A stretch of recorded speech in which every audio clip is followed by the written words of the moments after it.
देखिए, सबसे बड़ी बात तो ये है कि मुस्लिम लीग की जो बात करते हैं उनको दरअसल मैं इस हिस्ट्री में नहीं जाऊंगी कि नॉर्थ वेस्ट फ्रंटियर प्रोविंस में, सिंध में, बंगाल में इनकी साझा सरकार थी। मैं तो केवल ये तस्वीर दिखाऊंगी आपको।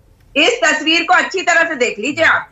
ये है जिन्ना जी, और जिन्ना के साथ कौन बैठे हैं वो भी अच्छी तरह से देख लीजिए, श्यामा प्रसाद मुखर्जी।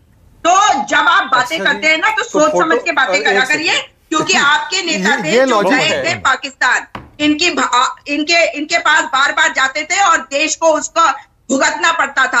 अब बात कर लेते हैं कि ये जो बात कर रहे हैं न्यूक्लियर बॉम्ब, ये तस्वीर जरा जूम करो कैमरामैन। देखिए बीच में बोलेंगे, मैंने तो आपके बीच में बोला नहीं, मैं तो आप तस्वीर लेके बैठ सकते हैं। और आप शायद भूल गए हैं कि इनके साथ कितने मतभेद हो चुके थे, लेकिन ये आपकी जो सरकार थी मैं उसके बारे में बता रही हूँ। जिन्ना की गोद में बैठे हुए थे श्यामा प्रसाद मुखर्जी, आपके पूर्वज। लेकिन न्यूट्रॉन बॉम्ब की तैयारी भी हमने पूरी तरह से कर ली थी 1999 में। लेकिन ये जो ध्यान भटकाने की बातें हैं ना, इसमें आपको याद करा दूं कि हमारी जो नीति है, और आज भी हम भड़काने का काम कभी नहीं करते, लेकिन हम अपने देश को मजबूत बना के रखने का काम करते हैं। और आपको याद करा दूं कि 21 अक्टूबर 2010 को एक मीटिंग थी जहां पर जो एनएसए थे शिव शंकर मेनन जी, उन्होंने कहा था कि हम कोशिश ये रहेगी हमारी कि हम पहले कभी यूज ना करें। तो नो फर्स्ट यूज पॉलिसी हमारी है।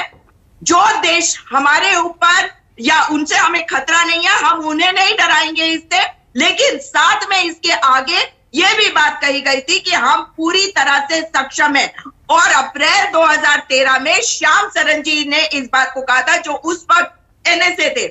उन्होंने कहा कि अगर कोई न्यूक्लियर अटैक की धमकी भी हमें देता है तो हम पूरी तरह से तैयार है, चाहे वो छोटा हो चाहे बड़ा मिसाइल हो, हम पूरी तरह से तैयार है।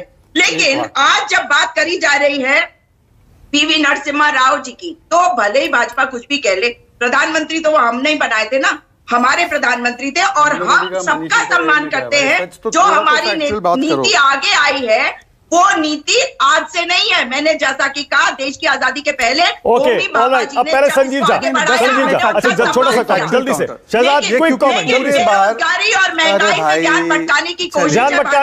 Okay, alright.